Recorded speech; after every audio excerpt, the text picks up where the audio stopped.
Hello बच्चों, good afternoon. बच्चों, Newton's laws of motion चल रहे हैं। न्यूटन्स लॉज ऑफ मोशन में मैं आपको आज एपरेंट वेट बता रहा हूं बॉडी का।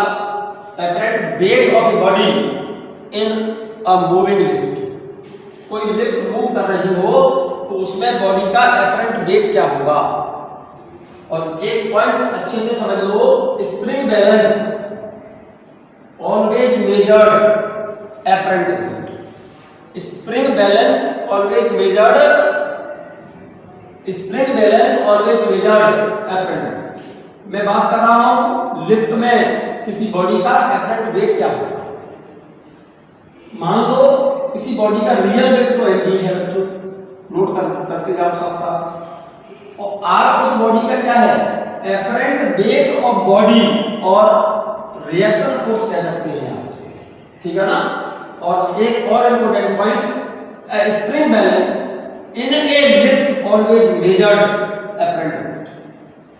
स्प्रिंग बैलेंस लिफ्ट में रखा हुआ स्प्रिंग बैलेंस हमेशा क्या मेजर करेगा, एपरेंट वेट मेजर करता है।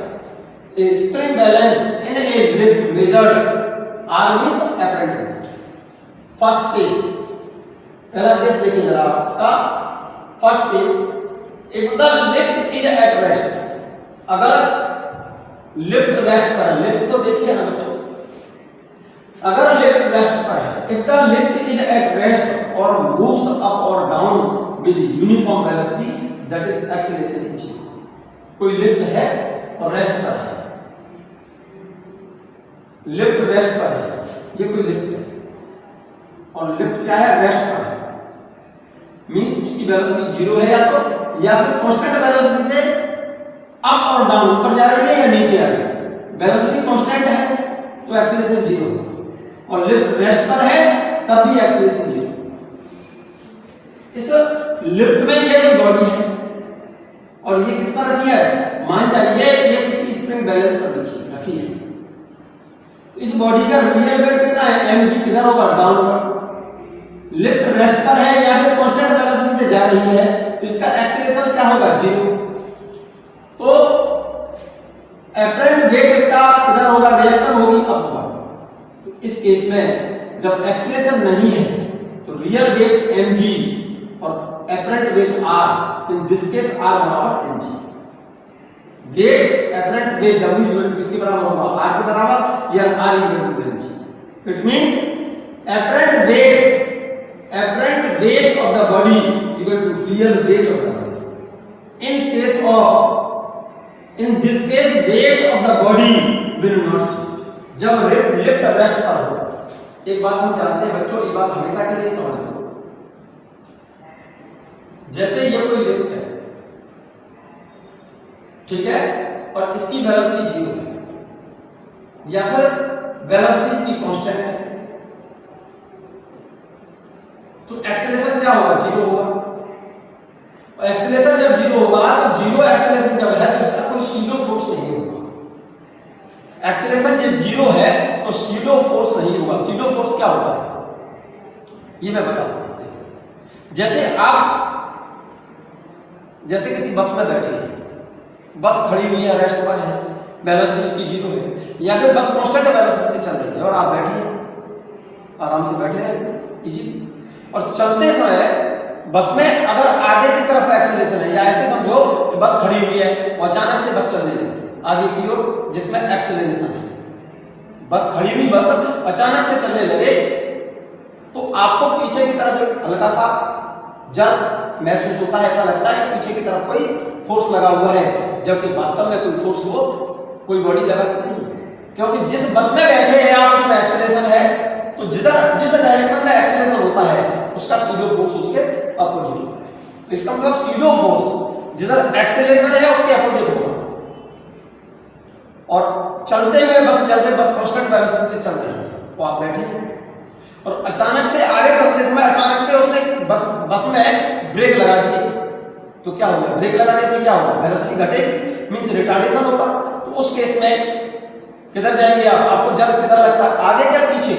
ब्रेक लगाएगा तो रिटार्डेशन आगे चलते समय रिटार्डेशन है तो आप पर सूडो फोर्स आगे की तरफ लगेगा। जैसे अचानक से ब्रेक लगा दिए तो आगे की तरफ मोशन करते हैं, ऐसा लगता है कि आगे की तरफ कोई फोर्स लग रहा है, जबकि वास्तव में वो किसी ने लगाया नहीं है। उस फोर्स को बोलते हैं हम कौन सा?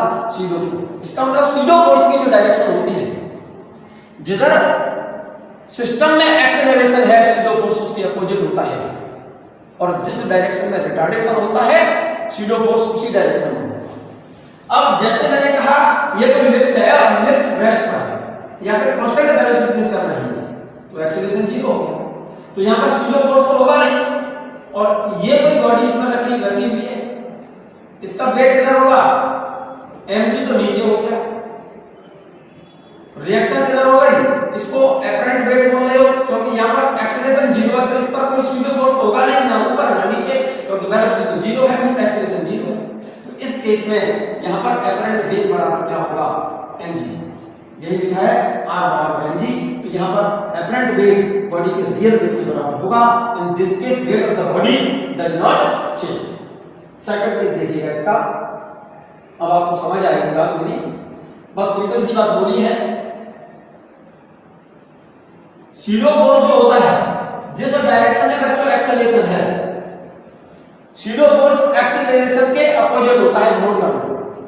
सूडो फोर्स एक्सेलरेशन जिस डायरेक्शन में है सूडो उसके अपोजिट होगा। अगर एक्सेलरेशन अपवर्ड है तो सूडो फोर्स नीचे होगा, अगर एक्सेलरेशन नीचे है तो सूडो फोर्स ऊपर लगेगा। ये बात नोट कर ली, बहुत अच्छा। अब मैंने कहा रिटार्डेशन अगर अपवर्ड है, रिटार्डेशन अगर ऊपर की ओर तो सूडो फोर्स जिधर रिटार्डेशन होता है ना सूडो फोर्स उसी डायरेक्शन में होगा, तो जिधर रिटार्डेशन होगा सूडो फोर्स उसी डायरेक्शन में होगा।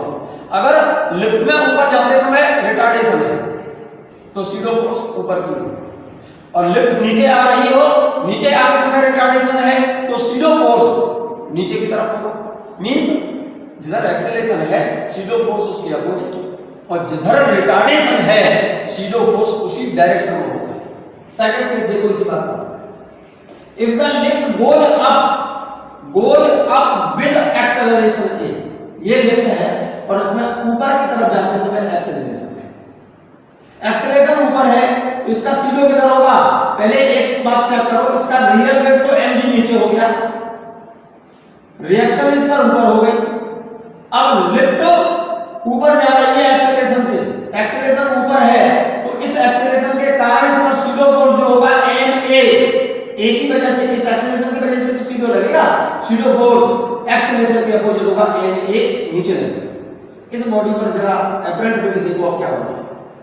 नीचे की तरफ तो लग रहे हैं दो फोर्स ma और mg, और ऊपर लग रहा है एक रिएक्शन r, तो in this case upward force r बराबर downward force ma plus mg, mg plus ma।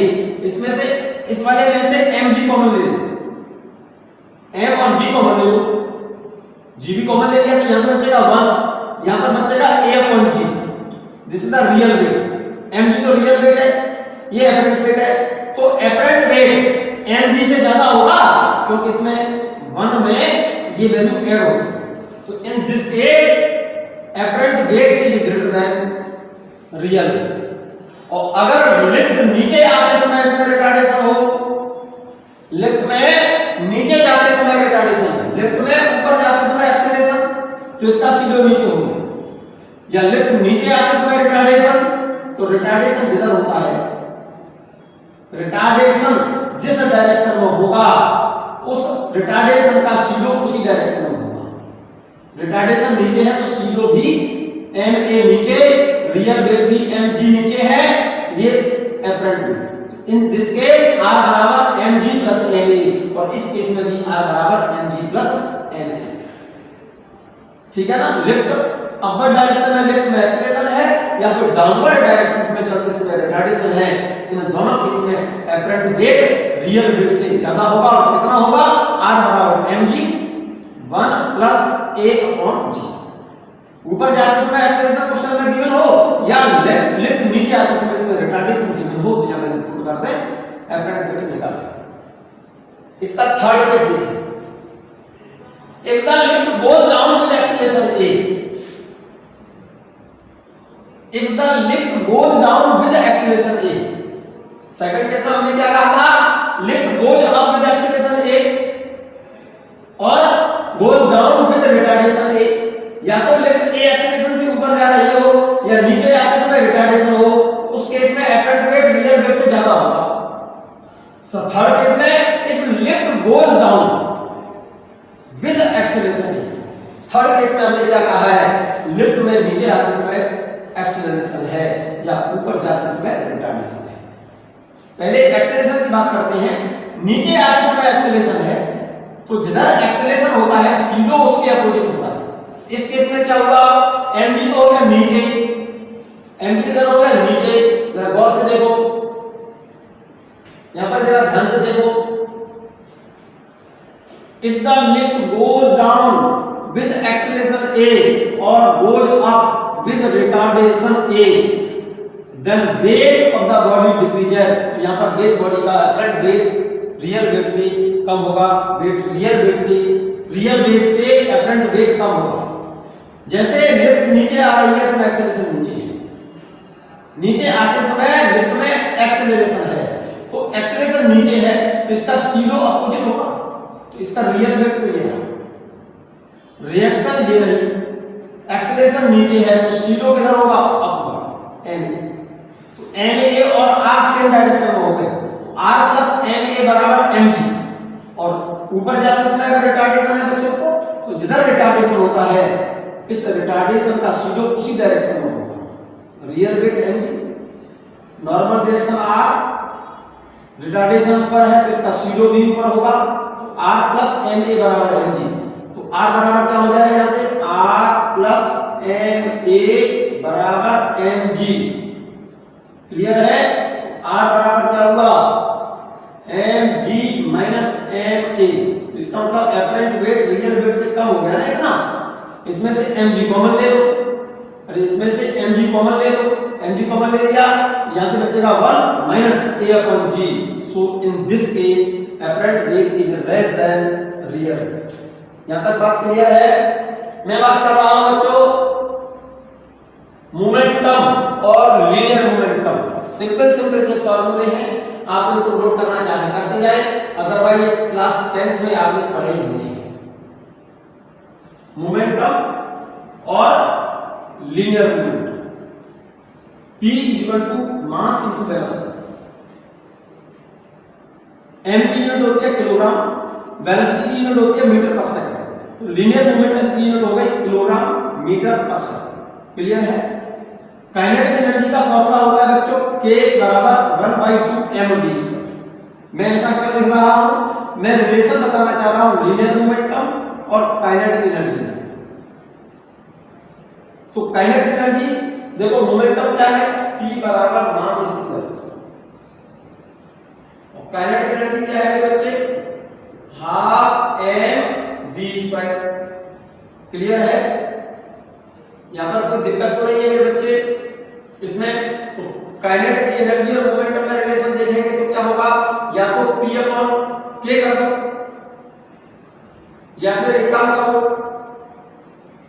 इस वेलोसिटी की जगह पर यहां से वैल्यू हटाओ और यहां पर डालो। k बराबर देखो 1/2 m, v² है तो v² की जगह पर क्या लिखूंगा, p² अपॉन m²। एक m से m कैंसिल हो जाएगा, तो k बराबर p² अपॉन 2m। यहां तक ये बात समझ में आ गई कि नहीं आ गई बच्चों, p² = 2km, p = √2km। Formula समझ में आ गया होगा, कुछ है नहीं। ये दो फॉर्मूले हैं, linear momentum mass into velocity, kinetic energy = half mv²। This is the relation between kinetic energy and linear momentum. तो k बराबर p² अपॉन 2m लिखो या p बराबर √2km लिखो। रटना है, नहीं रटेंगे भाई, 2m को इधर ले आया, उस पर हटाएंगे, रूट ले लो, यहां तक तो कोई प्रॉब्लम है नहीं। अब एक छोटा सा क्वेश्चन देखिए, two bodies of different mass, two bodies of different mass have equal linear momentum. दो बॉडीज है, उन दोनों का मास अलग अलग है but equal momentum. Which body have more kinetic energy. Linear momentum से किसकी काइनेटिक एनर्जी ज्यादा होगी, किसकी काइनेटिक एनर्जी कम होगी। तो काइनेटिक एनर्जी लीनियर मोमेंटम में रिलेशन ले दिया है आपने, k बराबर p square upon 2m। Equal momentum की बात कर रहा है तो p तो सेम हो गया, 2 कांस्टेंट है ही। Then kinetic energy is reciprocal of mass, less the mass more is the kinetic energy, more is the mass less the kinetic energy, ये लिख दिया है। Hence more is the mass less the kinetic energy and vice versa. जिसका mass ज्यादा होगा उसकी kinetic energy कम होगी, जिसका मास कम होगा उसकी काइनेटिक एनर्जी ज्यादा होगी। शर्त यह है कि उसका लीनियर मोमेंटम क्या होना चाहिए, सेम। क्लियर है ये बात क्लियर है?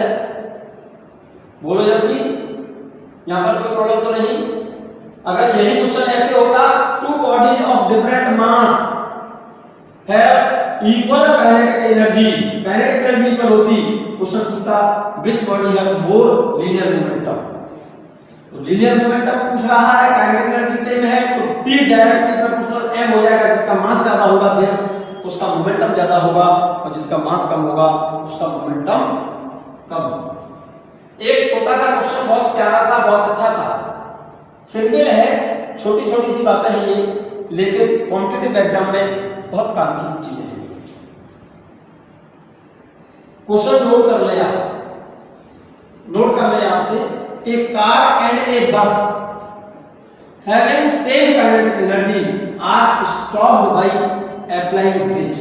एक तो कार है आपके पास, एक बस है, हैविंग सेम काइनेटिक एनर्जी, चलते समय उनकी काइनेटिक एनर्जी सेम बता रहा है, काइनेटिक एनर्जी सेम। यहां पर देखो, having same kinetic energy, car की काइनेटिक एनर्जी और बस की काइनेटिक एनर्जी चलते समय सेम बता रहा है।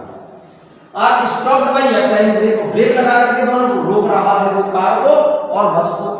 कंडीशन उसे दी है, if brakes of both exerts equal retarding force. Car और बस में जो ब्रेक लगाए हैं, ब्रेक्स के द्वारा कार पर और बस पर रिटार्डिंग जो फोर्स लग रहा है वो सेम बता रहा है। मैंने नहीं बोला, क्वेश्चन बोला है, समझो इसमें। एक तो कार बता रहा है, ए कार एंड ए बस having same kinetic energy and stopped by applying brakes, kinetic energy same है और ब्रेक लगा करके दोनों को स्टॉप कर रहा है। अब एक कंडीशन उसने लगा दिया है, brakes of both exert equal retarding force, car पर और बस पर रिटार्डिंग फोर्स जिसकी वजह से कार और बस रुक रहे हैं वो रिटार्डिंग फोर्स सेम है। तो ये पूछ रहा है वो which will cover more distance before coming to rest। Car और बस रुकने से पहले कौन ज्यादा डिस्टेंस ट्रेवल कर लेगा, which will cover more distance before coming to rest। Rest पर आने से पहले किसके द्वारा कवर्ड डिस्टेंस ज्यादा होगी और किसके द्वारा कवर्ड डिस्टेंस कम होगी। पहला तो ये पूछा है। सेकंड क्वेश्चन पूछा उसने which will stop earlier, कौन earlier stops earlier का मतलब कौन सी कार और बस में से कौन पहले रुक जाएगा। पहले रुकने का मतलब है जिसको किसको रुकने में टाइम कम लगेगा। which will stop earlier, earlier का मतलब कौन पहले रुकेगा, पहले रुकने का मतलब रुकने में समय किसको कम लगेगा।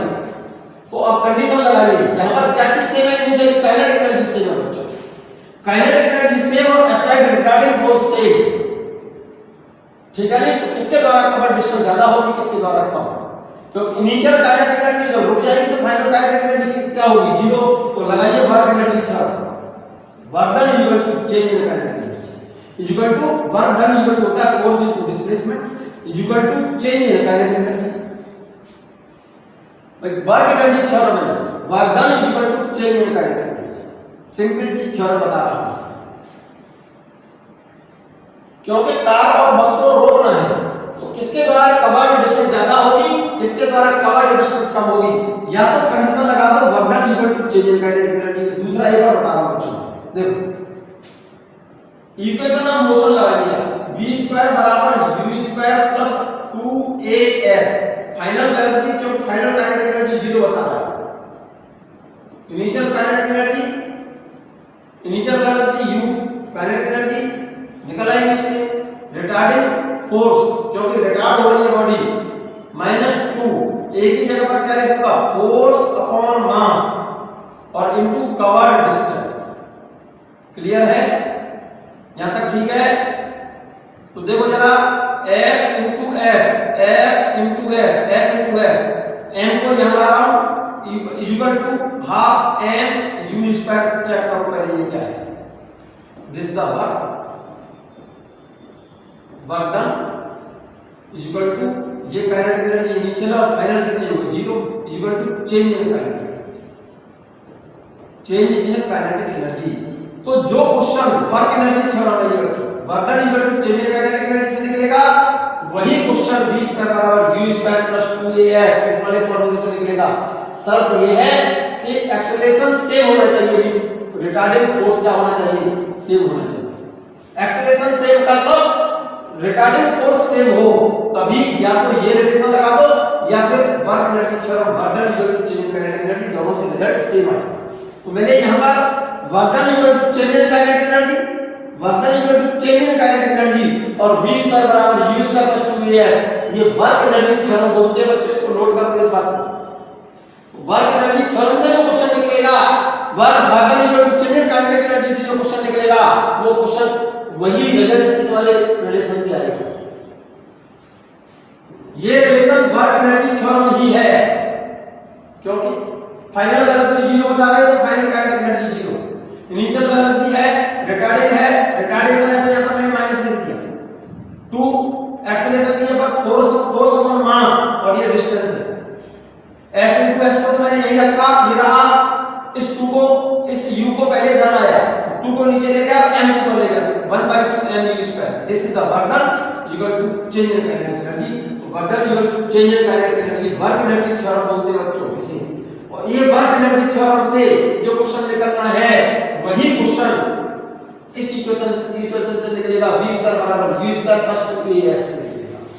तो यहां पर फोर्स इनटू डिस्प्लेसमेंट जरा देखिएगा, F into s equal to change in kinetic energy, initial kinetic energy minus final कितनी हो गई है? 0 इक्वल टू k लिख दिया है मैंने। k की जगह पर जरूरत पड़े तो हाफ m u स्क्वायर लिख सकते हैं, लेकिन यहां पर क्वेश्चन में काइनेटिक एनर्जी सेम दिए थे। कार एंड बस having same kinetic energy, same kinetic energy, इसलिए मैंने काइनेटिक एनर्जी के टर्म में रिलेशन ले लिया है। s इक्वल टू क्या हो जाएगा यहां से? s बराबर f को नीचे लिया तो s बराबर k अपॉन f। यहां पर बस और कार की काइनेटिक एनर्जी सेम है और रिटार्डिंग फोर्स सेम है, इसका मतलब स्टॉपिंग डिस्टेंस फॉर बस एंड कार सेम। इसका मतलब कार और बस दोनों सेम डिस्टेंस चलकर रुक जाएंगे, स्टॉपिंग डिस्टेंस दोनों की सेम होगी। दूसरा पूछा है उससे व्हिच विल स्टॉप अर्लियर, मतलब किसको रुकने में समय कम लगेगा? तो लगा दीजिए impulse equal to change of momentum, impulse equal to change in momentum. ध्यान से सुनिए, इंपल्स इक्वल टू होता है force into time equal to change in momentum. Initial momentum p और फाइनल स्टॉप हो गए कार और bus, final momentum 0 equal to p। Clear है? अब F into t equal to p, p क्या चीज है? मोमेंटम। मोमेंटम को आप काइनेटिक एनर्जी के टर्म में लिख दो, क्योंकि मोमेंटम p इक्वल टू होता है √2km, अभी बता चुके हैं। तो इस p की जगह पर क्या लिख दिया? √2km। अब क्वेश्चन में F सेम दिया है, काइनेटिक एनर्जी सेम है, 2 कांस्टेंट है ही, तो टाइम डायरेक्टली प्रोपोर्शनल √m हो गया, k कांस्टेंट है, मतलब काइनेटिक एनर्जी सेम है, फोर्स भी सेम है, तो time is directly proportional √t। कौन पहले रुकेगा? जिसका मास कम है उसको रुकने में टाइम कम लगेगा। That is car stops early, means car stops earlier than bus, bus से कार पहले रुकेगी। यहां तक बात क्लियर हो गई होगी आपको, कोई प्रॉब्लम तो नहीं है? एक छोटा सा क्वेश्चन बच्चों, बहुत अच्छा सा क्वेश्चन है, आप जरा ध्यान से देखेंगे इसे। पहले तो इसे नोट करो और इसके दोनों तरीके में बता रहा हूं, आप उसको नोट कर लेना, अदरवाइज इस टाइप के क्वेश्चन आपसे गलत हो जाएंगे। आपसे क्वेश्चन रॉन्ग ना हो, बहुत सिंपल सा तरीका बता रहा हूं, नोट करना। Momentum of a body is increased by 50%, what is percentage increase in its kinetic energy? Momentum of a body is increased by 50%। किसी बॉडी का मोमेंटम 50% इंक्रीज किया है तो ये पूछ रहा है उसकी काइनेटिक एनर्जी में कितना परसेंटेज इंक्रीज होगा, काइनेटिक एनर्जी परसेंटेज में कितनी बढ़ जाएगी, इंक्रीज हो जाएगी। What is percentage increase in its kinetic energy. Question समझ आ गया, मोमेंटम 50% बढ़ा दें तो काइनेटिक एनर्जी कितने परसेंट इंक्रीज होगी।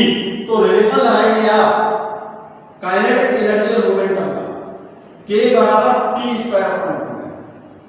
कोई बॉडी है जिसका मोमेंटम 50% बढ़ाया है तो काइनेटिक एनर्जी कितने परसेंट चेंज होगी, but mass of body not change. m से और 2 से तो kinetic energy directly proportional P square. ये नोट करो, सिंपल सा तरीका है, सिंपल सा तरीका बता रहा हूं मैं। मोमेंटम 50% बढ़ा दिया, 50% का मतलब क्या हो गया, मोमेंटम 50% बढ़ाने का मतलब हो गया P इंक्रीज कर दिया 50% का मतलब 50/100 इज इक्वल टू 0.5। मोमेंटम एक में कितना बढ़ गया 0.5, तो मोमेंटम कितना हो गया, एक में 0.5 बढ़ा दो तो 1.5 टाइम्स हो गया, 1.5 गुना हो गया कितने टाइम्स। अब इसका क्या होगा स्क्वायर, 1.5 का स्क्वायर करेंगे तो कितना हो जाएगा, 1.5 का स्क्वायर करेंगे तो ये वैल्यू हो जाएगी 2.25 टाइम्स। जरा गौर से देखो, डायरेक्ट रिजल्ट निकल रहा है। मोमेंटम 50% इंक्रीज, 50% इंक्रीज का मतलब 50/100, 0.5 बढ़ा दिया है एक में तो मोमेंटम 0.5 बढ़ा दो एक में तो 1.5 टाइम्स, और इसका हो रहा है स्क्वायर, 1.5 का स्क्वायर कितना होता है 2.25 टाइम्स, तो काइनेटिक एनर्जी हो गई 2.25 टाइम्स। तो ये काइनेटिक एनर्जी एक से कितनी ज्यादा है, 1.15 एक से ज्यादा है, तो काइनेटिक एनर्जी परसेंटेज में कितनी चेंज हो गई 125%। या तो आप इस मेथड से कर लीजिएगा, क्योंकि क्वेश्चन में बोला है momentum of a body is increased by 50% but the percentage increase in its kinetic energy. Kinetic energy और मोमेंटम का रिलेशन K बराबर P square upon 2m। In this question mass से 2 कांस्टेंट है, then kinetic energy of the body is directly proportional to P square.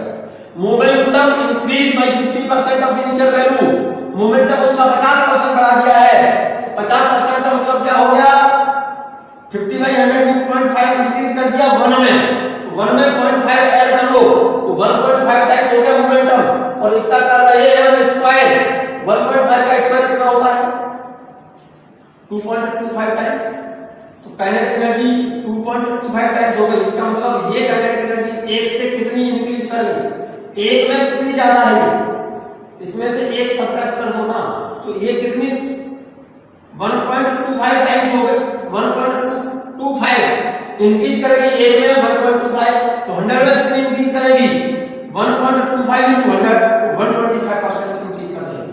Otherwise दूसरा method देखिएगा किसका, देखो kinetic energy से मास से और 2 कांस्टेंट है, K direct equal P square, K direct P square, initial momentum कितना है 100p मान लिया भाई, 50% बढ़ा गया, इसका मतलब फाइनल मोमेंटम कितना हो गया 150p। ठीक है ना, इनिशियल मोमेंटम कितना है मैं यहां पर लिख रहा हूं, kinetic energy equal to P square upon 2m। यहां लिखो 2m तो कांस्टेंट है, इसलिए K is directly proportional P square हो गया। Initial momentum 100p, final momentum 150p। Kinetic energy का चेंज पूछ रहा है, परसेंटेज चेंज काइनेटिक एनर्जी में, परसेंटेज चेंज निकालते हैं हम काइनेटिक एनर्जी में परसेंटेज चेंज, तो फॉर्मूला कौन सा लगाएंगे K directly proportional P square, तो क्या करेंगे P2 square minus P1 square upon P1 square into 100। Clear है, अरे काइनेटिक एनर्जी में चेंज की बात कर रहे हैं ना, तो इसको डेल्टा K परसेंटेज में पूछा तो K2 minus K1 upon K1 into 100 कर लो, और K1 की जगह पर क्या लिखेंगे K डायरेक्ट P स्क्वायर है तो P2 square minus P1 square upon P1 square into 100। अरे K directly proportional P square है ना। अरे मेरे बच्चे देखो, मैं इसको ड्रॉप करके दिखाता हूं, एक काम कर लो आप काइनेटिक एनर्जी के टर्म में लिख लो, चलो देखो कैसे, change in kinetic energy percentage में, परसेंटेज में काइनेटिक एनर्जी में change K2 minus K1 upon K1 into 100। यहां तक तो क्लियर है। अब k डायरेक्टली कितना p स्क्वायर, तो इस k2 की जगह पर क्या लिख दूंगा मैं, p2 का स्क्वायर माइनस p1 का स्क्वायर अपॉन p1 का स्क्वायर इंटू 100। p2 कितना है 150p, इसका स्क्वायर करेंगे 150p का स्क्वायर, 150p का स्क्वायर माइनस 100p का स्क्वायर अपॉन p1 कितना है 100p का स्क्वायर और इंटू 100। इसे सॉल्व कर लें, ये 125% आएगा। सॉल्व कर लो आप। क्लियर है ये बात? ये 125% आएगा, इसे सॉल्व कर लो। 150p का स्क्वायर माइनस 100p का स्क्वायर अपॉन 100p का स्क्वायर इनटू 100। देखो p से p कैंसिल हो जाएगा। 150 का स्क्वायर करेंगे माइनस 100 का स्क्वायर करेंगे अपॉन 100 का स्क्वायर यहां रहा। सॉल्व कर लेंगे ना, करके दिखा दूं इसे। बोलो बच्चों, p से p कैंसिल, स्क्वायर कर दो ना इसका। 150 माइनस 150 का स्क्वायर माइनस 100 का स्क्वायर, तो एक बार ऐड कर दो, एक बार सब्ट्रैक्ट कर दो। स्क्वायर का डिफरेंस है, अरे स्क्वायर का डिफरेंस है ना ये। 150 प्लस 100 तो 250 ये रहा। 150 माइनस 100 इंटू 50 हो गया अपॉन 100 इंटू 100 स्क्वायर हो रहा है 100 इंटू 100 और 100 ये रहा। इस 100 से ये 100 कट गया, ये दो जीरो से दोनों जीरो कट गए। 25 का 5 से मल्टीप्लाई करोगे कितना आ जाएगा 125% आएगा। दूसरा मेथड ये बता दिया ये रहा। सेकंड मेथड ये रहा। फर्स्ट मेथड ज्यादा सिंपल था, फिर से मैं फर्स्ट मेथड को रिपीट कर रहा हूं। काइनेटिक एनर्जी का फार्मूला मोमेंटम के टर्म में p स्क्वायर अपॉन 2 है। इसको समझ लो, 2 कांस्टेंट और m constant, k directly proportional p square. Momentum 50% increase, 50% increase किया है। इंक्रीज का मतलब समझते हो, बढ़ा दिया। 50% का मतलब होता है 50/100 इक्वल टू 0.5, 0.5 बढ़ा दो 1 में, तो मोमेंटम कितना हो गया डायरेक्टली प्रोपोर्शनल p स्क्वायर 0.5 बढ़ा दो 1 में, तो मोमेंटम हो गया 1.5 टाइम्स। इतने गुना 1.5 टाइम्स का स्क्वायर करेंगे, स्क्वायर 1.5 का होता है 2.25 टाइम्स। काइनेटिक एनर्जी 1 में कितनी इंक्रीज कर गई, 1 से कितना ज्यादा है ये 1.25 ज्यादा है 1 से, तो 100 में कितना परसेंट इंक्रीज कर गया। It means kinetic energy increase 125%। 125% increase होगी काइनेटिक एनर्जी। लिख लेना 125%। 125% इंक्रीज हो जाएगी काइनेटिक एनर्जी। या तो ये नोट कर लीजिए आप, या ये वाला मेथड नोट कर लो। कर लिया? चलिएगा, अब यही क्वेश्चन मैं बोल रहा हूं। Momentum of a body is increased by 50% की जगह पर अगर बच्चों आपको ये 20% दिया होता तब क्या करेंगे? क्वेश्चन तो यही है। Kinetic energy directly proportional p square, अगर ये 20% बढ़ाता 20% इंक्रीज करता, 20% इंक्रीज करें अगर 20% इंक्रीज करने का मतलब 20/100, 20/100 का मतलब कितना होता है 0.2, तो 0.2 बढ़ा दो इसे 1 में, तो k directly proportional p square का मतलब 0.2 बढ़ाना है 1 में, तो ये कितना हो गया 1.2 टाइम्स। और उसका क्या हो रहा है स्क्वायर, 1.2 का स्क्वायर कितना होता है 1.2 का कितना स्क्वायर होता है 1.44 टाइम्स। तो 1.44 1 से कितना ज्यादा है 0.44, 1 से 1.44 टाइम्स काइनेटिक एनर्जी होगी। तो ये वैल्यू 1 से कितनी ज्यादा है 0.44, तो परसेंटेज में कैसे निकालेंगे? परसेंटेज में क्या करेंगे, इसमें 100 का मल्टीप्लाई करेंगे इसमें 0.44, अरे 0.44 into 100 इज इक्वल टू कितना हो गया 44% इंक्रीज कर गई काइनेटिक एनर्जी। अगर हम ये कहते if linear momentum increase by 25% increase कर देते तो काइनेटिक एनर्जी कितने परसेंट इंक्रीज हो जाएगी 125% का मतलब 1.25 टाइम्स। 1.25 टाइम्स का 1.25 का स्क्वायर करेंगे, 1.25 का स्क्वायर करेंगे तो कितना हो जाएगा 1.25 का स्क्वायर कर लेगा। जैसे स्क्वायर कर लेंगे इसकी वैल्यू आ जाएगी 1.25 का स्क्वायर करेंगे तो नियर अबाउट 1.65 टाइम्स, तो लगभग 62% इंक्रीज कर जाएगी काइनेटिक एनर्जी। अगर ये momentum directly proportional p square momentum, if momentum increased bye 200%, 200 upon 100 का मतलब क्या हो गया 2, एक में 2 बढ़ा दो तो k directly proportional p square, 2 बढ़ा दो एक में तो कितना हो गया 3 टाइम्स, 3 टाइम्स का मतलब क्या हो गया 3 का स्क्वायर 9, ये 9 टाइम्स, एक में कितना ज्यादा है 8 ज्यादा है, काइनेटिक एनर्जी इंक्रीज्ड बाय 800%। समझ आ गया होगा मेथड, कोई प्रॉब्लम तो नहीं। नेक्स्ट क्वेश्चन देखिए, सिंपल सा क्वेश्चन है, बहुत ज्यादा सिंपल क्वेश्चन है बच्चों, आप ध्यान से सुनिएगा। क्वेश्चन वही है, kinetic energy of the body is increased bye 300%, kinetic energy of the body is increased bye 300%, what is the percentage increase in it's momentum. देखिएगा रिजल्ट देखो इसका, सिंपल सा है, काइनेटिक एनर्जी बढ़ा दिया उसने 300%, तो मोमेंटम कितने परसेंट इंक्रीज कर जाएगा। काइनेटिक एनर्जी का फार्मूला मोमेंटम के टर्म में ये होता है, काइनेटिक एनर्जी इंक्रीज किया 300%, momentum p square equal to क्या हो जाएगा 2mk, m constant 2 constant, p directly proportional root k। Clear. अब काइनेटिक एनर्जी कितने परसेंट बढ़ाई है 300%, 300% का मतलब क्या हो गया 300 बाई 100 इक्वल टू 3 बढ़ा दो एक में, तो काइनेटिक एनर्जी एक में 3 ऐड करोगे तो कितने टाइम्स हो गई 4 टाइम्स, और इसकी पावर कितनी है ये रूट चला हुआ है, 4 का रूट कितना होता है 2, तो मोमेंटम हो गया 2 टाइम्स, तो 2 एक से कितना ज्यादा है 1 ज्यादा है, तो इसका मोमेंटम इंक्रीज्ड बाय 100% इंक्रीज होगी। एक मेथड तो ये था, ठीक है ना। सेकंड मेथड देखिएगा आप इसका, सेकंड मेथड देखिएगा आप इसका, मोमेंटम p स्क्वायर बराबर 2m * k, 2k कांस्टेंट है, p square directional k, p directly proportional root k। ये बात क्लियर है।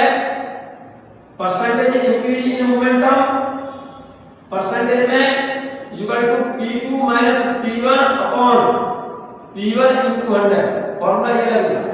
इसकी जगह पर क्या लिखेंगे p2 की जगह पर root k2 minus root k1 upon root k1 और into 100। काइनेटिक एनर्जी कितने परसेंट बढ़ाई है 300% बढ़ाई है, इसका मतलब k1 बराबर कितना हो गया 100k, 300% बढ़ा दिया तो k2 बराबर कितना हो जाएगा 400k। ये k1 और k2 की वैल्यू यहां सब्स्टिट्यूट कर दो, परसेंटेज इंक्रीज निकल आएगा मोमेंटम में, यही अपने क्या है रहा p directly proportional root k, k1 100k है, k2 400k, percentage change in momentum equal to root k2 minus root k1 upon root k1 into 100। k2 की जगह पर क्या लिख दूंगा 400k, k1 की जगह पर 100k, k1 की जगह पर 100k into 100, k कैंसिल, 4 का रूट कितना होता है 2, 2 माइनस 1 1 अपॉन 1 और into 100, रिजल्ट आएगा आपका 100%। क्लियर हो गई ये बात, नोट कर लीजिए आप, ये मेथड नोट कर लो, ये तो पेपर पर नोट है आपके पास। एक मेथड मैंने बताया था वो आपने नोट कर लिया, क्लियर है। मैं नेक्स्ट क्वेश्चन बता रहा हूं बच्चों, ये बहुत ही ज्यादा सिंपल है, नोट करना है आप इस क्वेश्चन को, बड़े काम का क्वेश्चन लिखा हुआ है बच्चों, ये जरूरत से ज्यादा काम का क्वेश्चन लिखा है, इससे रिलेटेड क्वेश्चंस आते हैं, आप नोट कर लीजिए। क्वेश्चन क्या है देखो जरा, ठीक से ध्यान से देखें जरा क्वेश्चन को। A metal plate of mass 200 ग्राम, कोई मेटल प्लेट है आपके पास जिसका मास 200 ग्राम है, is held in air mid air by bombarding bullets on it from downward at the rate of 5 bullets per second, 5 bullets per second। एक कोई metal plate बता रहा है, ये मेटल प्लेट मान लो आप इसको, और इसका मास बता रहा है 200 ग्राम इसका, और इस प्लेट पर किसी गन से हम बुलेट से गन के द्वारा बुलेट का बमबार्डमेंट कर रहे हैं, मतलब बुलेट दाग रहे हैं इस प्लेट पर। तो बुलेट जो टकरा रही है ना इससे, कितनी स्पीड से, मतलब बुलेट की number of bullets per second collide कितनी कर रही है, 5 बुलेट्स पर सेकंड। एक सेकंड में 5 बुलेट इससे टकरा रही है, 1 2 3 4 5, इस तरह से 5 बुलेट एक सेकंड में टकराती है। जिसकी वजह से, क्योंकि बुलेट जब टकराएगी तो बुलेट इस पर क्या फोर्स एक्सर्ट करेगी, अपर डायरेक्शन में फोर्स लगाएगी। तो उस फोर्स के कारण ये प्लेट एयर में सस्पेंडेड है, एयर में ही सस्पेंडेड है। क्वेश्चन में गिवन है, if mass of each bullet is 10 gram and bullets return with same speed after hitting the plate, what is the speed of each bullet. Question में पूछा है उन बुलेट्स की स्पीड क्या है। पहले क्वेश्चन को नोट करो बच्चों, आप पहले क्वेश्चन को नोट करिए आप ठीक से, ठीक से पहले क्वेश्चन को नोट करो, एक बार और समझ लो। A metal plate of mass 200 gram is held in mid-air by bombarding bullets on it from downward at the rate of 5 bullets per second. If mass of each bullet is 10 gram and bullets return with the same speed, जितनी speed से bullet टकराई, टकरा करके उसी speed से क्या होगा, return का मतलब वापस आ गया। आफ्टर हिटिंग द प्लेट से टकरा कर जितनी स्पीड से टकराई, टकराने के बाद उसी स्पीड से बुलेट क्या होगी, वापस होगी। तो ये पूछा है क्वेश्चन में, what is the speed of each bullet. तो बुलेट के टकराने की स्पीड क्या है, जिससे प्लेट हवा में ही क्या करे, मिड एयर में ही suspended, head in mid air means बीच के ऊपर हवा में ही लटकी है। तो उस केस में जो बुलेट से फायर किया जा रहा है, उन बुलेट्स की वेलोसिटी क्या होगी, वेलोसिटी फाइंड करनी है। चलिएगा बात करते हैं बच्चों, देखो जरा यहां रिजल्ट देखें इसका। जैसे हमने ये कहा, ये प्लेट है, ये कोई प्लेट है मेटल, ठीक है। इस प्लेट का मास दिया है हमारे लिए कैपिटल M 200 ग्राम मान लीजिए, और इस प्लेट पर नीचे से गन के द्वारा हम फायरिंग कर रहे हैं। बुलेट पे कितना मास है, बुलेट का मास स्मॉल m मान लिया है और टकराने की स्पीड v, तो टकराते समय उसका लीनियर मोमेंटा कितना हुआ, मास इनटू वेलोसिटी mv, और mv मोमेंटा से टकराई और उसी मोमेंटा से वापस आई। जितने मोमेंटा से टकराई उतनी स्पीड से वापस आई, इसका मतलब इंसिडेंट लीनियर मोमेंटम mv, और टकरा करके जब वापस आई तो मोमेंटम कितना है, -mv। तो टकराने के बाद चेंज इन मोमेंटम क्या होगा, change of momentum of each bullet is equal to mv से तो ज्यादा टकरा रही है, चेंज निकालते हैं तो माइनस करेंगे, और ये मोमेंटम, ये इसका मोमेंटम तो mv इधर है बच्चों प्लस, और टकराने के बाद इसका मोमेंटम इधर है, इसे माइनस करो। तो चेंज इन मोमेंटम कैसे निकालेंगे, चेंज इन मोमेंटम, ये तो मोमेंटम mv माइनस ये मोमेंटम माइनस mv, तो चेंज इन मोमेंटम कितना हुआ 2mv। पहले इसको चेक करो, इस बात को यहां पर इस बात को चेक करिए, चेंज कैसे निकालते हैं, चेंज निकालते हैं final momentum minus initial momentum, ऐसे देखो फाइनल मोमेंटम कितना है, फाइनल मोमेंटम कितना है -m, माइनस इनिशियल मोमेंटम कितना है mv, चलो ऐसे लिखो, तो इक्वल टू कितना हो गया -2mv। तो ये जो मोमेंटम है, इनिशियल मोमेंटम तो इधर है, फाइनल मोमेंटम इधर है, तो चेंज होने के बाद कितना आया -2mv, तो चेंज होने के बाद मोमेंटम समझ गए ना बात, 2mv, तो माइनस साइन तो डायरेक्शन बता रहा है, तो माइनस को हटा दो, तो change in momentum in magnitude is equal to 2mv। Magnitude में देखेंगे तो कितना होगा, चेंज इन मोमेंटम 2mv, ये देखा, ठीक है ना। अब हमने एक बात मान ली है, if n is the number of bullets hitting per second, इस प्लेट से पर सेकंड टकराने वाली नंबर ऑफ बुलेट्स मान लो n है, तो टोटल चेंज इन मोमेंटा क्या होगा बच्चों, टोटल एक बुलेट का चेंज इन मोमेंटा कितना है 2mv, तो n बुलेट्स का चेंज इन मोमेंटा कितना होगा, total change in momentum per second, total change in momentum per second, rate of change of momentum of force होता है न्यूटन सेकंड लॉ बताया था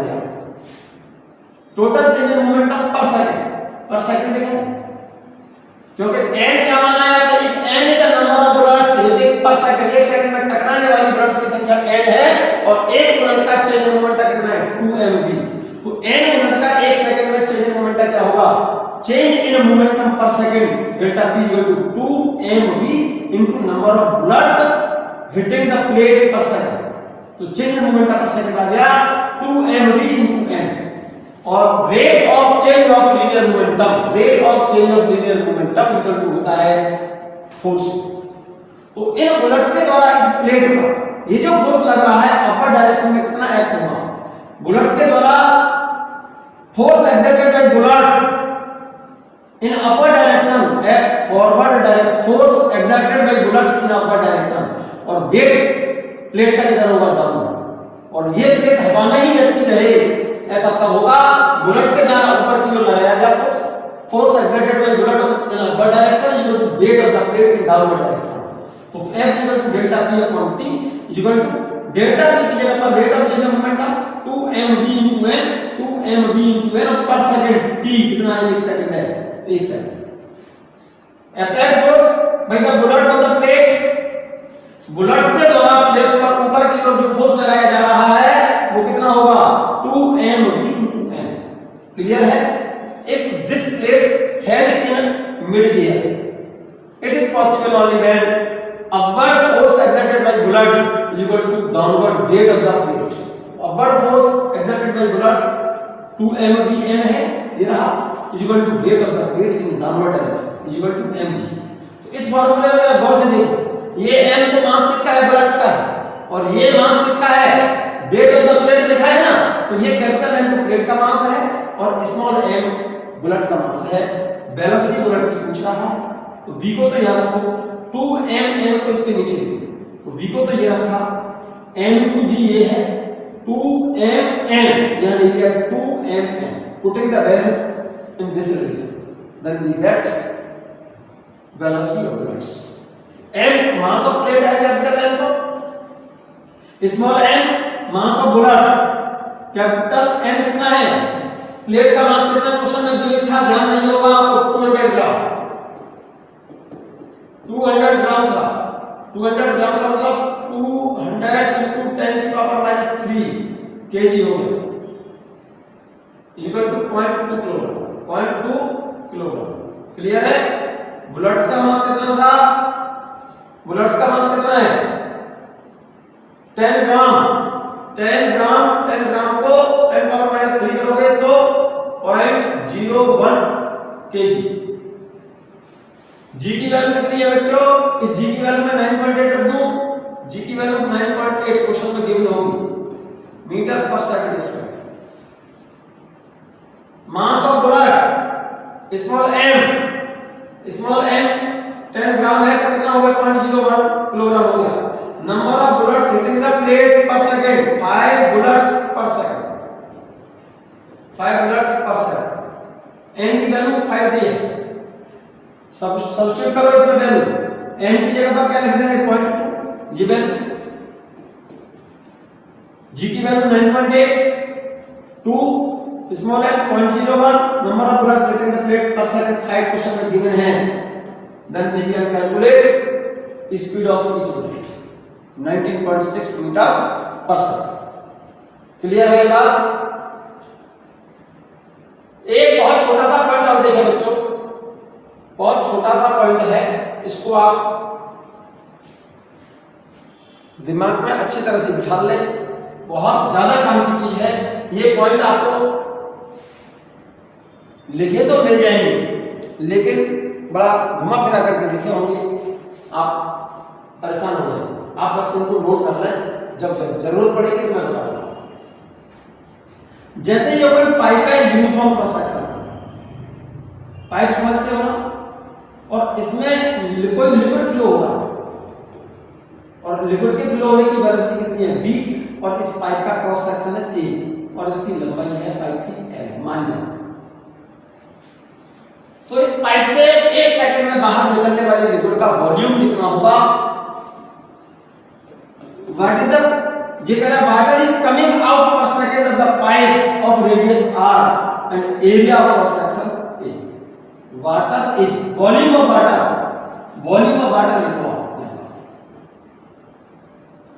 volume of water is coming out per second. Note कर दो इस बात को, volume of water is coming out per second of a pipe of radius r and area of cross section A. इसका रिलेशन, if v is the velocity of flowing water के flow होने की वेलोसिटी है, और v volume of water coming out per second, volume of water coming out per second, इस pipe से एक सेकंड में कितना पानी का वॉल्यूम बाहर निकल कर आ रहा है, वॉल्यूम बराबर होता है volume equal to area into length of pipe. इस पाइप की लेंथ होगा भाई, एक सेकंड में कितना इस पाइप से लिक्विड वॉल्यूम मतलब वाटर का कितना वॉल्यूम बाहर आ रहा है, तो वॉल्यूम एक सेकंड में कह रहा हूं, तो area into length of pipe upon time. Area तो ए है, लेंथ ऑफ वाटर ट्रेवल्ड पर सेकंड किसके बराबर होगी, इस पाइप की लंबाई के बराबर, तो डिस्टेंस अपॉन टाइम मेरे ख्याल से वेलोसिटी होगी। So volume of water flowing per second coming out from pipe is given by the relation A into V. In this relation, V is the velocity of water which coming out from pipe. A is area of cross section and this V is volume of water coming out from pipe per second. Volume of water coming out from pipe per second. इस pipe से एक second में बाहर निकलने वाले liquid का volume है, और v इस पाइप में जो पानी फ्लो हो रहा है, लिक्विड फ्लो हो रहा है, उस लिक्विड की फ्लो होने की वेलोसिटी। तो ये फॉर्मूला याद रखना, इतने metre cube per second water current के लिए बोलते हैं फॉर्मूला, लिक्विड करंट और वाटर करंट।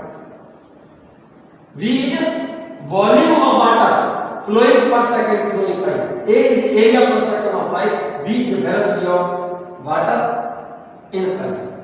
क्लियर है ये बात? इस पाइप से पानी जिस वेलोसिटी से बाहर निकल रहा है वो वेलोसिटी है, ए एरिया क्रॉस सेक्शन है पाइप का, और इस पाइप में होकर एक सेकंड में कितना वॉल्यूम इसमें से बाहर आ रहा है, उसके लिए रिलेशन है v equal to area cross section into velocity, metre cube per second. इस बात को नोट रखना। क्लियर है ये बात? ये पॉइंट क्लियर है आपको? बहुत इंपॉर्टेंट सा पॉइंट। जब पानी इस पाइप से बाहर निकलेगा, इस पाइप से पानी बाहर निकलेगा, सोचो जरा दिमाग से, आप अपने से नल वाटर टैप से आपने किसी पाइप के द्वारा पेड़ों में पानी दिया है, पेड़ में या प्लांट्स, बगीचे वगैरह में जो प्लांट्स होते हैं उन पर नल से पाइप जो आ रहा है उसको पकड़ करके उससे पानी दो उसमें, तो पाइप से जब पानी बाहर निकलता है, तो वाटर जेट से बाहर निकलेगा, तो वाटर जेट उस पाइप पर बैकवर्ड डायरेक्शन में पीछे की तरफ एक फोर्स लगाता है। आप जरा पाइप को हाथ से थोड़ा लूज कर दो, थोड़ा सा ढीला कर दो, उसे छोड़ दो, तो पाइप मेरे ख्याल से पानी जब बाहर निकलेगा तो वाटर जेट इस पाइप पर पीछे की तरफ एक फोर्स लगाएगा। थोड़ा सा हाथ ढीला कर देंगे तो पाइप पीछे की तरफ चला जाएगा, सरक जाएगा पाइप। आपको हो सकता है पाइप हाथ से छूट जाए, बाहर चला जाए। तो इस वाटर जेट के द्वारा इस पाइप पर बैकवर्ड डायरेक्शन में जो फोर्स लगेगा, इस वाटर जेट के द्वारा इस पाइप पर पीछे की तरफ लगने वाला फोर्स कितना होगा? Then the force exerted by water in backward direction, पीछे की तरफ लगने वाला फोर्स F बराबर, क्योंकि इसमें से क्या निकल रहा है?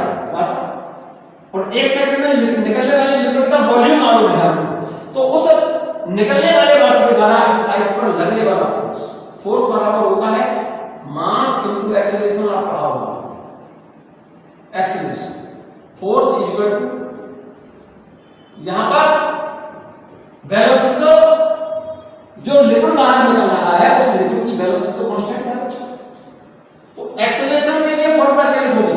क्योंकि जब लिक्विड बाहर निकल रहा है, ध्यान से सुनना, तो ये जो एक्सेलरेशन है ना, एक्चुअल में इस पर जो फोर्स लग रहा है ऐसे एक्सेलरेशन के कारण नहीं लग रहा, क्योंकि इसमें एक्सेलरेशन तो है ही नहीं, कांस्टेंट वेलोसिटी से निकल रहा है पानी, तो इसकी जगह पर हम एक्चुअल में water flowing per second mass को हम लिखेंगे dm dt और इनटू एक्सेलरेशन की जगह पर velocity upon time, velocity upon time, actual में velocity upon time equal to acceleration और मास चेंज हो रहा है।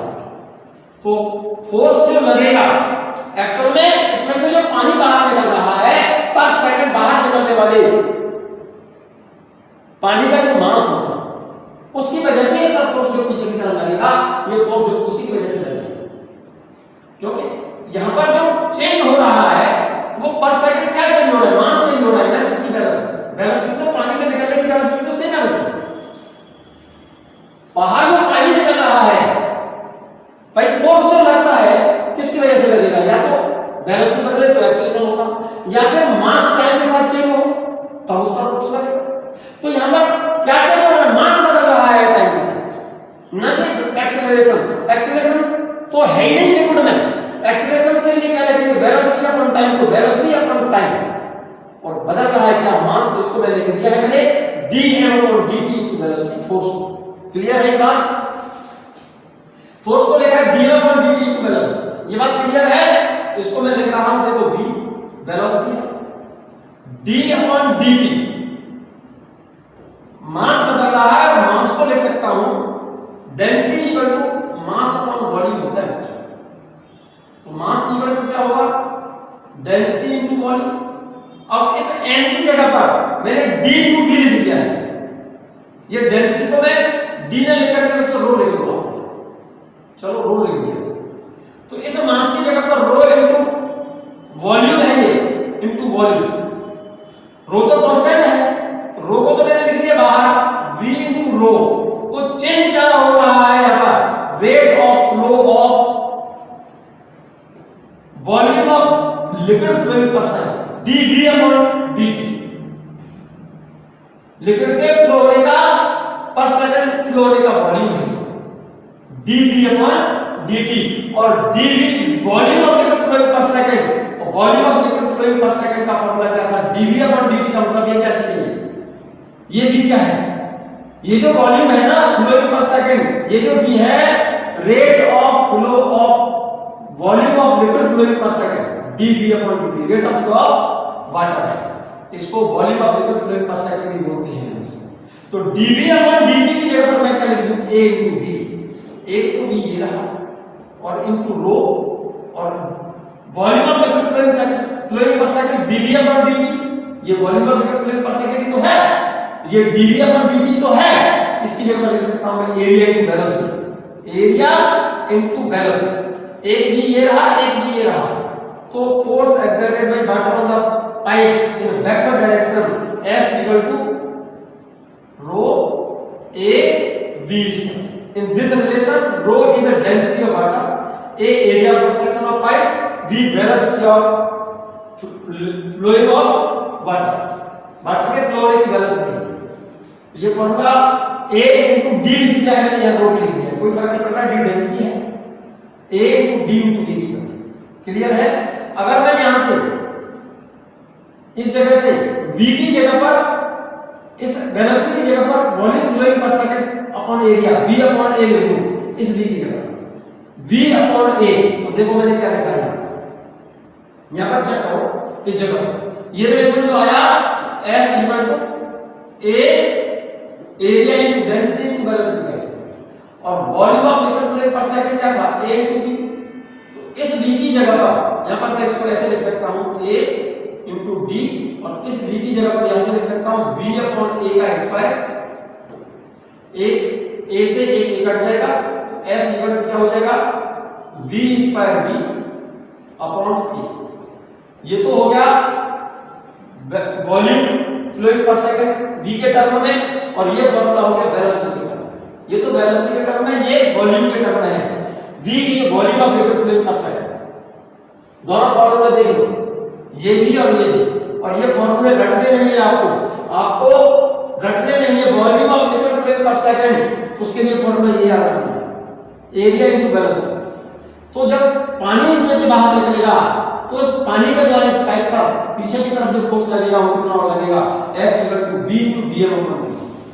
v into dm upon dt क्यों लिख दिया, क्योंकि F equal to m into a होता है, F बराबर m a होता है।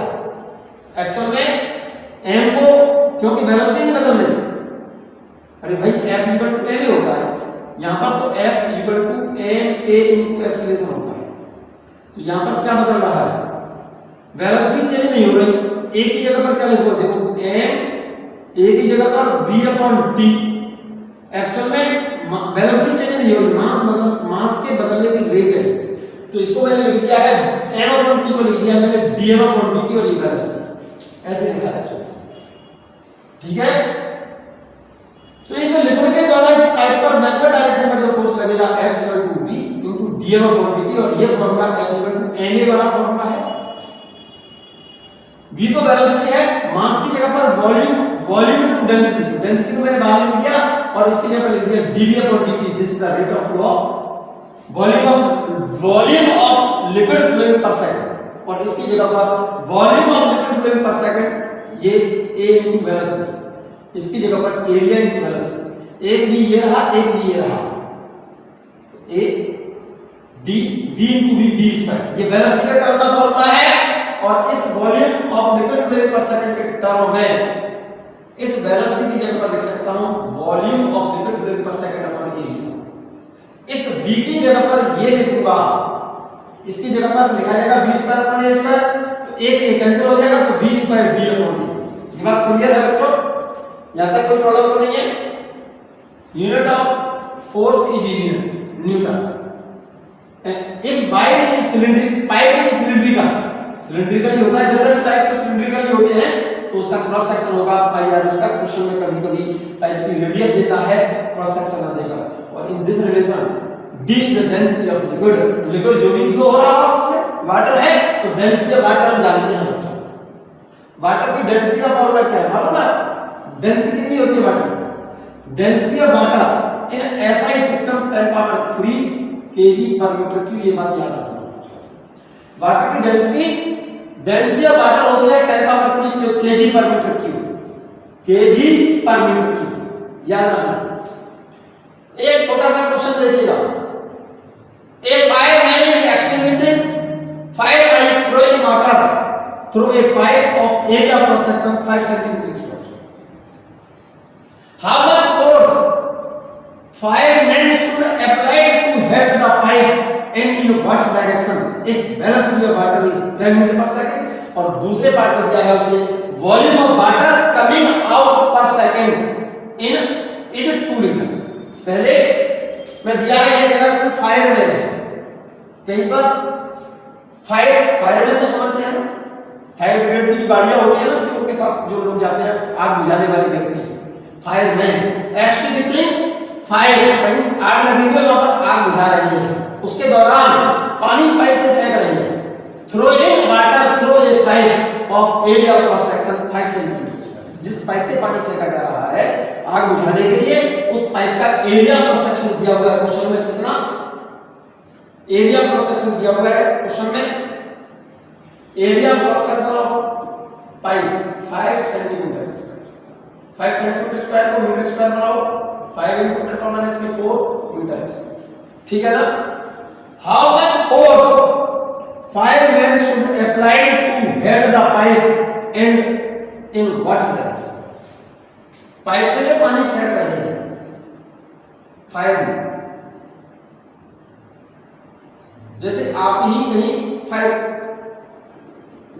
फायरमैन हो और इसमें से पानी जो निकल रहा है, पहले किसमें दिया है velocity of water is 10 metre per second, first case में इस पाइप का क्रॉस सेक्शन दे दिया है और इसके पानी जो थ्रो करा रहे हैं उसकी वेलोसिटी दी है कितनी 10 मीटर पर सेकंड। ये कह रहा है फायरमैन ने पकड़ा हुआ है ना पाइप को ऐसे, तो इसको होल्ड करने के लिए उस फायरमैन के द्वारा इस पर कितना फोर्स लगाना पड़ेगा और किस डायरेक्शन में लगाना पड़ेगा। पानी ऐसे निकल रहा है, पानी के द्वारा इस पाइप पर फोर्स पीछे की तरफ लगेगा ना, ये तो पानी के द्वारा लगने वाला फोर्स इधर है, तो फायरमैन इस पर इसको होल्ड किए रखने के लिए फोर्स किस डायरेक्शन में लगाना पड़ेगा, फायरमैन को फोर्स इस पर किधर लगाना पड़ेगा फॉरवर्ड डायरेक्शन।